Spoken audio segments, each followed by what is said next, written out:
Hello guys, स्वागत है आपका आपके अपने चैनल एनवी डिजिटल पे। तो कैसे हैं आप सब लोग? उम्मीद है सब ठीक होंगे, बढ़िया होंगे, मजे में होंगे। मैं निकुल वाघेला। मैं रतन। आज जिस वीडियो के ऊपर हम लोग रिएक्शन देने वाला है उसका टाइटल है, वीडियो का टाइटल है डीएनए हेराइज केस। क्या राहुल गांधी महात्मा गांधी जी के वंशज हैं? ये वीडियो सुधीर सर का है जो डीएनए एक शो लेके आते हैं। तो वीडियो काफ़ी मज़ेदार होने वाली है और इसमें हम देखेंगे क्या राहुल गांधी जी सच में महात्मा गांधी जी के वंशज हैं। तो बिना टाइम वेस्ट करके इस वीडियो को करते स्टार्ट। तो काउंट करते हैं 3, 2, 1 एंड स्टार्ट। आज कांग्रेस पार्टी ने अपने एक ट्वीट करके अपने ट्वीट में राहुल गांधी को महात्मा गांधी का वंशज बताया है। और इस ट्वीट में कांग्रेस पार्टी ने क्या लिखा है आप देखिए, आप भी पढ़ने की कोशिश कीजिए क्या लिख रहे हैं। देखिए, इसमें लिखा है, तानाशाह कान खोलकर सुन ले, ये गांधी का वंशज है, इसे रोक नहीं तुम पाओगे, सच की इस लड़ाई में राहुल से जीत नहीं तुम पाओगे। तो ये कांग्रेस पार्टी ने ट्वीट किया है आज, आपने देखा होगा। और इसमें उन्होंने राहुल गांधी को गांधी का वंशज बताया है। ये तो कहा ही है कि ये सच की लड़ाई है, लेकिन बड़ी बात यह है, लिखा है कि ये गांधी का वंशज है, यानी कांग्रेस राहुल गांधी को महात्मा गांधी का वंशज बता रही है। और कौन सा और दूसरा गांधी है। और इसे लेकर हमारे देश में हमेशा से लोगों के बीच में एक बहुत बड़ा कंफ्यूजन रहा। इसलिए आज हम आपको दो गांधी परिवारों की सही कहानी बताएंगे। इनमें एक थे महात्मा गांधी, जिन्होंने अपने जीवन में कभी कोई संवैधानिक या सरकारी पद नहीं लिया और आज़ादी के बाद भी कभी पद और परिवार की राजनीति नहीं की। ये तो महात्मा गांधी थे, जिन्हें फादर ऑफ द नेशन के नाम से, राष्ट्रपिता के नाम से आप सब जानते हैं। लेकिन जो गांधी परिवार आज लटियंस दिल्ली में रहता है, बड़े बड़े बंगलों में रहता है, लटियंस कई एकड़ के बंगलों में रहता है, वो पिछले 75 वर्षों से हमारे देश में परिवारवाद की राजनीति ही करता आ रहा है और इसके लिए पद ही सब बिल्कुल है, इसीलिए वो हमेशा सत्ता में रहते हैं। असल में गांधी परिवार का महात्मा गांधी से कोई लेना देना है ही नहीं। राहुल गांधी ना तो महात्मा गांधी के वंशज हैं और ना ही उनकी विरासत का कहीं दूर दूर तक कोई हिस्सा है। राहुल गांधी को ये गांधी सरनेम अपने दादा यानी इंदिरा गांधी के पति फिरोज गांधी से मिला था, जो इंदिरा गांधी के पति थे। फिरोज गांधी के पिता का नाम था जहांगीर फरदून गांधी। अंग्रेजी में वो गांधी नहीं, सरनेम ही कुछ और था।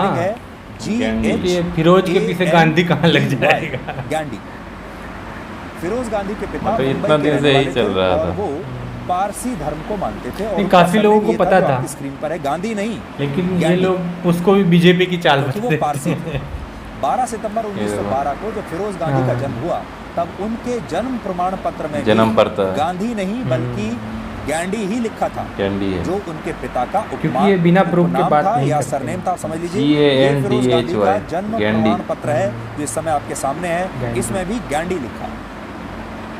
और क्योंकि उस समय देश भर में आज़ादी का आंदोलन चल रहा था और फिरोज गांधी महात्मा गांधी से बहुत प्रभावित थे, इसलिए उन्होंने अपने नाम को गांधी से गांधी कर लिया। स्वीडन के एक बहुत मशहूर इतिहासकार हैं जिनका नाम है बर्टिल फाल्क। उन्होंने एक किताब लिखी थी जिसका नाम है फिरोज गांधी द फॉरगॉटन गांधी, यानी वो गांधी जिन्हें भुला दिया गया। इसमें वो बताते हैं कि जब फिरोज गांधी आज़ादी के आंदोलनों में हिस्सा ले रहे थे, तब कई हिंदी अखबारों ने उनका नाम गांधी लिखने की बजाय गांधी लिखना शुरू कर दिया और इससे फिरोज गांधी का कद बढ़ने लगा। लोगों को लगा ये भी गांधी है, इनका गांधी से कोई ना कोई संबंध होगा, क्योंकि उस समय गांधी नाम में बड़ी ताकत हुआ करती थी महात्मा गांधी की वजह से। और यही वजह है उस टाइम में बहुत महात्मा गांधी को बहुत मानते थे। सरनेम अब गांधी से गांधी कर लेंगे और उसके बाद वो फिरोज गांधी के नाम से ही मशहूर हुए। शादी से पहले इंदिरा गांधी का पूरा नाम इंदिरा प्रियदर्शनी था, लेकिन फिरोज गांधी से शादी के बाद उनका नाम हो गया इंदिरा गांधी और ये गांधी सरनेम तब से ही चला रहा है। राहुल गांधी का महात्मा गांधी के परिवार से कोई लेना देना नहीं, लेकिन राहुल गांधी जवाहरलाल नेहरू के वंशज हैं।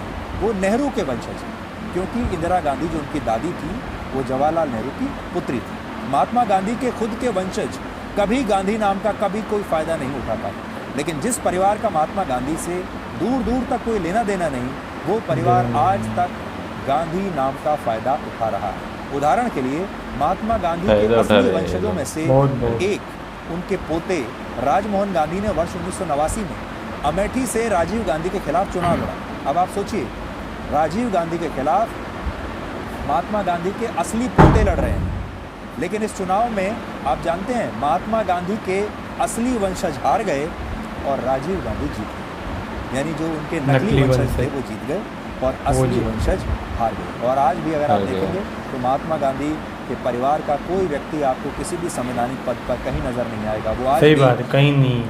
भारत के अलग अलग हिस्सों में कहीं कहीं पर रह रहे हैं, आपको उनके बारे में पता भी नहीं होगा कि वो कहाँ हैं। लेकिन ये गांधी परिवार तब से लेकर अब तक गांधी के नाम पर ही लगातार अपनी सत्ता चला रहा है। तो बड़ी बात यह है, और आपने एक बार ये भी देखी कि गांधी परिवार में चाहे वो राहुल गांधी हो या प्रियंका गांधी वाड्रा हो या सोनिया गांधी हो, वो सब इंदिरा गांधी की पुण्यतिथि पर, इंदिरा गांधी के जन्म दिवस पर, नेहरू के पुण्यतिथि पर, इंदिरा गांधी के या नेहरू के जन्म दिवस पर, या फिर राजीव गांधी के जन्म दिवस पर, या उनसे जो संबंधित जितने भी प्रमुख दिन हैं, हमेशा उनके बारे में ट्वीट करते हैं, उनकी समाधि पर जाते हैं। पर आप सोचिए, क्या आपने कभी भी राहुल गांधी या प्रियंका गांधी वाड्रा को अपने असली दादा यानी फिरोज गांधी के बारे में कभी भी ट्वीट करते हुए देखा है?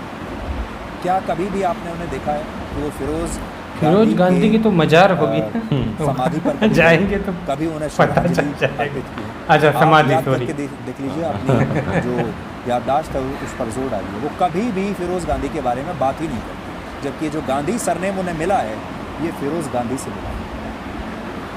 वर्ष 2010 में जब सुप्रीम कोर्ट द्वारा बनाई गई एसआईटी ने गुजरात दंगों से जुड़े एक मामले में गुजरात के तत्कालीन मुख्यमंत्री नरेंद्र मोदी को ऐसे ही पूछताछ के लिए गांधीनगर बुलाया, तो मोदी इस पूछताछ में बिल्कुल अकेले गए थे। वो अपना पानी भी अपनी बोतल में साथ लेकर गए थे और पूछताछ के दौरान उन्होंने एसआईटी की चाय लेने से भी इनकार कर दिया था। इस एसआईटी के जो हेड थे उनका नाम है आर.के. राघवन, जिन्होंने अपनी इस किताब में ये लिखा है कि जब एसआईटी की टीम को मोदी के खिलाफ कोई सबूत नहीं मिला तो सरकार ने उनकी जासूसी करनी शुरू कर दी थी। तो बड़ी बात जो आज आपको देखनी है वो ये है कि राहुल गांधी की ही तरह जब नरेंद्र मोदी को 9 घंटे तक गुजरात दंगों के लिए पूछताछ के लिए बुलाया गया था, तब नरेंद्र मोदी बिल्कुल अकेले गए थे। कोई सत्याग्रह नहीं हुआ था, कोई पार्टी के बड़े बड़े नेता वहाँ पर नहीं आए थे। ये वो प्रेस कॉन्फ्रेंस है क्योंकि तमाम मीडिया के लोग उस समय वहाँ मौजूद थे। नरेंद्र मोदी अकेले अपनी गाड़ी में बैठकर आए और चुपचाप एसआईटी के दफ्तर में चले गए। 9 घंटे तक पूछताछ हुई। इस दौरान उन्होंने पानी तक नहीं पिया एसआईटी का, अपनी पानी की बोतल खुद लेकर गए थे।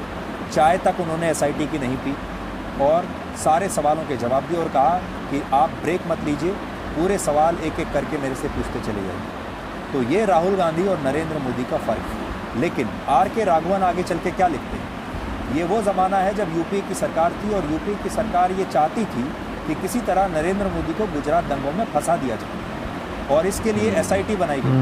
तो एसआईटी इसीलिए तो ये सब कर रहे थे कि जब वो एसआईटी ने नरेंद्र मोदी को क्लीन चिट दे दी तो दिल्ली में जो उनके आका हैं वो बड़े परेशान हो गए। दिल्ली में कौन थे? यूपी की सरकार थी, गांधी परिवार थे। तो वो आगे लिखते हैं, they engineered petitions against me accusing me of favoring the chief minister. The grapevine had it that they misused central agencies to monitor my telephonic conversations.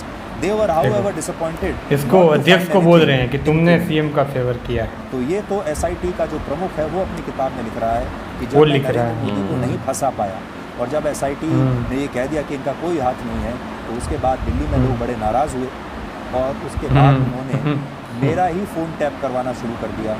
मेरे टेलीफोन की जो बातें हैं वो उन्होंने टैप करनी शुरू कर दी और मेरी जासूसी शुरू हुई। प्रधानमंत्री मोदी के अलावा लाल कृष्ण आडवाणी से भी हवाला के एक मामले में 1996 से 98 तक कई बार पूछताछ हुई। राम मंदिर के मामले में भी उनसे कई बार पूछताछ हुई। उन्होंने भी कभी इसे राजनीतिक उत्सव नहीं बनाया और जब ये मामला सामने आया उस समय आडवाणी ने लोकसभा की सदस्यता से तुरंत इस्तीफा दे दिया था। इसी तरह बीजेपी के एक और नेता मदन लाल खुराना का भी इसी हवाला केस में नाम आया था। इसके बाद उन्होंने भी 1996 में दिल्ली के चीफ मिनिस्टर थे।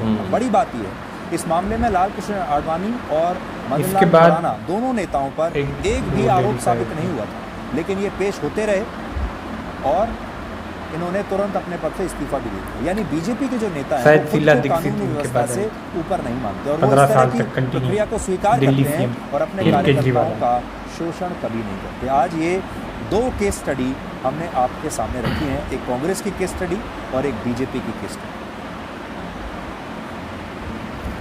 तो चलिए दोस्तों, ये वीडियो होती है यहाँ पे ख़त्म। ये वीडियो बनाने का मेन मोटिव था कि अभी जो राहुल गांधी की जो ईडी पूछताछ कर रही है वो केस के बारे में, तो अभी क्या हो गया, पूरे देश में जो है धरना प्रदर्शन, दंगा फसाद ये सब शुरू हो गया। मतलब पूरी कांग्रेस है वो रोड पे उतर आई है कि इनको फंसाया जा रहा है, इनको क्यों इंक्वायरी के लिए लेके जा रहा है। तो सुधीर सर ने ये डीएनए वाले ये एपिसोड में यही दिखाया है कि जब नरेंद्र मोदी जी, लाल कृष्ण आडवाणी जी, दिल्ली के चीफ मिनिस्टर जी, उनके ऊपर जब भी पूछताछ हुई या कुछ भी मुकदमे चले तो उस टाइम तो उनकी पार्टियां तो ऐसी इस तरह से रोड पे नहीं आई थी। और सबसे शुरू में एक वो ट्वीट दिखाया था जिसमें बोलते थे क्या, राहुल गांधी गांधी जी का वंशज है, मतलब सत्य हमेशा वो क्या है छुपेगा नहीं, दबेगा नहीं, ऐसे कुछ लिखा था उस ट्वीट में। तो सत्य की बात तो ठीक है, लेकिन ये जो गांधी जी का जो वंशज बताया है वो बात कुछ मतलब उसी पे चल रहा है कितना दिनों से, कितना सालों से ऐसे चल रहा है। मतलब लोगों को पता नहीं है उसमें, मतलब एक कंफ्यूजन बनी हुई थी, काफी लोगों को पता नहीं है कि ये क्या उनका मतलब उनके सही में वंशज तो नहीं है क्या, ये गांधी परिवार वही तो नहीं है। लेकिन ऐसा कुछ नहीं है, महात्मा गांधी के परिवार से इन गांधियों का कोई लेना देना नहीं है। ये एकदम पारिवारिक वो क्या करते हैं, गैंडी करके, हाँ उनका सरनेम कुछ और था, हाँ ऐसे करके गांधी का तो पूरा इस एपिसोड में सुधीर सर ने पूरे प्रूफ के साथ उसको दिखाया है कि उनका सरनेम क्या था। अभी महात्मा गांधी के परिवार में ऐसे फिरोज खान, जहांगीर ऐसे नाम तो होंगे नहीं। हाँ। अब ये किस कम्युनिटी के नाम है वो तो आप जानते ही हैं, नाम लेने की या बताने की ज़रूरत नहीं है किसी को, में तो पता आप चल सब गया। हाँ वीडियो में पता चल ही जाएगा, आप खुद समझदार हैं। तो अभी फैसला आपने करना है कि अभी जो ये आंदोलन चल रहे हैं, कांग्रेस जो रोड पे उतर आई है, क्या वो सही है? वो तो बिल्कुल सही जब नहीं मोदी का ऊपर आया था जब तो इन्होंने वो 75 साल तक मजे लिए ना, किसी के भी ऊपर इंक्वायरी बिठा दी, एसआईटी का गठन कर दिया है ना, सीबीआई जांच करवा दी, तब इनको मजा आ रहा था। अभी जब इनके ऊपर सब आ रहा है तो ये रोड पे लेट रहे हैं। ये पूरा पॉलिटिक्स का चाल है, मतलब हाँ ये उनका चाल है। क्या? तो इस वीडियो में वो 2 बातें बताई, एक तो परिवारवाद और दूसरा ये अभी जो जिस केस की इंक्वायरी के बदले में जो हो रहा है, प्रोटेस्ट कर रहे हैं कांग्रेसी, रोड से लेके गली मोहल्ले नाली नुक्कड़ से लेके सोशल मीडिया तक कहीं भी ये चल रहा है। तो इस वीडियो में हम यही देखना चाहते थे, देख लिया, हमें पूरी जानकारी पता चल गई कि आपको भी पता चल जाएगा जिसमें असली गांधी परिवार। हाँ, चलेगा। अगर आप वीडियो पूरा देखा होगा तो आपको भी पता चल गया होगा। और अमेठी से जो 1986 में जो चुनाव लड़े थे, मतलब तो जो असली वाला हार गया है, असली वाला जो गांधी परिवार वो हार गया है, और जो राजीव गांधी थे वो वहाँ से अमेठी चुनाव में उनका नाम जीत गए।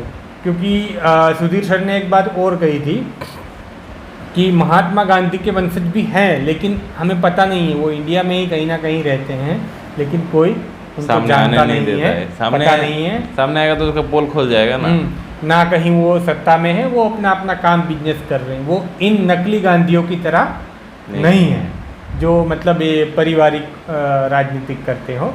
तो बस इस वीडियो में बस था इतना ही। ये वीडियो सुधीर सर के डीएनए एपिसोड का था। इस वीडियो का ओरिजिनल हमारे इस वीडियो के डिस्क्रिप्शन में मिल जाएगा। वीडियो अच्छी लगे तो लाइक करें, और चैनल में नए हैं तो हमारे चैनल एनवीडी को सब्सक्राइब करें। तो चलिए ये वीडियो यहीं पे करते हैं ख़त्म।